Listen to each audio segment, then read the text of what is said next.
erreur Arnaud Cagny et à ses côtés Lydie Fournery. Oui, allez, applaudissements, mesdames et messieurs, applaudissements. Et on a le bijou à l'arrière, on a le petit bijou qui est là aussi, formidable. Alors cette voiture, elle a été fabriquée de 82 à 89, 8 chevaux de puissance et elle peut atteindre 170 km/h. C'est un cylindré de 1600 cm3 sur 4 cylindres. Voilà, un véhicule plutôt sympathique. Vous pouvez sortir pour nous rejoindre et nous présenter votre troisième passager, peut-être. Je suis désolée, moi je suis une fan des toutous en même temps que des voitures, hein, donc j'en vois un, je ne résiste pas. Un ou une d'ailleurs, je ne veux vexer personne.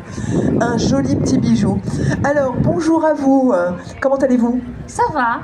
Alors, si je ne m'abuse, vous êtes, on m'a mis vos prénoms, Lydie. Lydie, oui. Lydie et G. Arnaud. C'est bien ça, et G. Voilà, Gros bah, tu message les à aimes faire bien, passer, voilà, voilà. tu vas Vaillant, pouvoir... un message à faire passer, il est tout jeune d'ailleurs, ce Vaillant. Alors, cette petite Ascona, d'où vient-elle? Quelle est son histoire? Est-ce qu'elle vous appartient depuis toujours? Pas depuis toujours, je suis une troisième main. Moi. Ben, ça se voit pas, écoutez. C'est la voiture qui a une troisième main alors. La voiture, bien sûr. Est-ce qu'il y a eu des petites histoires à son sujet, plus particulièrement? D'où vient-elle? Bah, elle vient de Normandie, mais autrement, je connais pas trop son tracé. C'est pas trop son tracé, elle n'a pas tourné dans un film, elle, pour le coup, elle est plus discrète, elle. Pas celle-ci. Hein. Vous en avez d'autres qui ont tourné déjà? Non, mais je parle celui de elle, le président. Exactement. Et vous êtes amoureux d'Opel depuis toujours? Ah, moi, non, il n'y a pas longtemps. Moi, oui, je suis né dedans quasiment. Vous êtes né dedans, c'est-à-dire? Mes parents, mon père en a toujours eu. Ça a toujours été des Opel à la maison, donc vous avez suivi un petit peu ça le m'a parcours. toujours fasciné. Comment on devient fan, comment on peut devenir fan de Opel?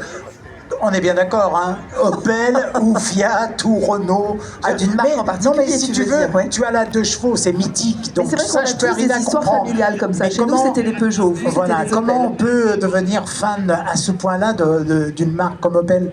Ah, c'est partager de moments de vie, quoi. C'est les D'accord. promenades en famille, c'est Pour vous, des souvenirs, c'est tout. C'est aussi simple que ça. D'accord, c'est les souvenirs surtout, donc ça reste... ouais, Et puis ben, quand on connaît une marque et qu'elle va bien, il n'y a pas de raison d'en changer. Bien Donc sûr, pour bien le sûr. coup, toute la famille s'y est mise.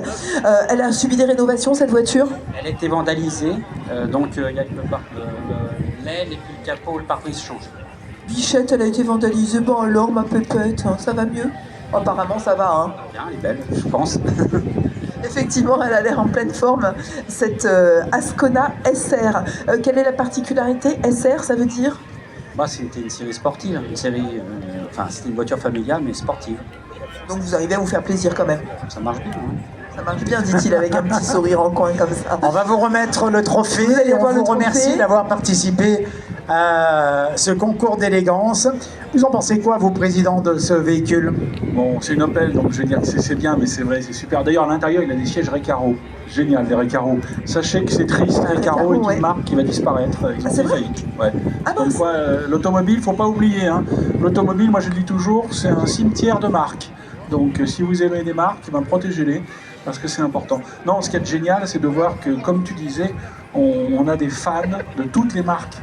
On a des fans de toutes les marques, et cette notion de marque, elle est importante, elle est associée à l'expérience qu'on a avec. Et moi, j'en parlais à des amis chinois qui maintenant ont des voitures de marque qui n'existait pas il y a 10 ans.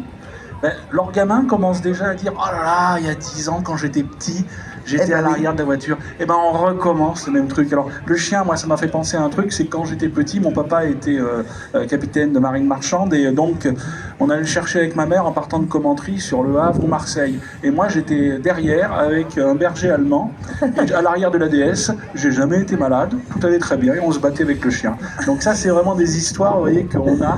Et je crois que c'est ce qui est très fort dans nos voitures maintenant, c'est qu'on forge des histoires aussi aux jeunes. Bien sûr. Il se passe des tout à choses fait. qui restent et qui marquent, ce sont des anecdotes de vie. Merci beaucoup à tous les deux pour cette présentation, à tous les trois, pardon, pour cette présentation, avec le jeune Vaillant, 7 mois, hein, c'est un petit bijou encore, un joli petit toutou et une très belle auto en plus. On vous remercie pour la présentation de cette auto. Mon cher Pascal, nous allons passer à la voiture numéro 17. Numéro 17. Mais dis donc,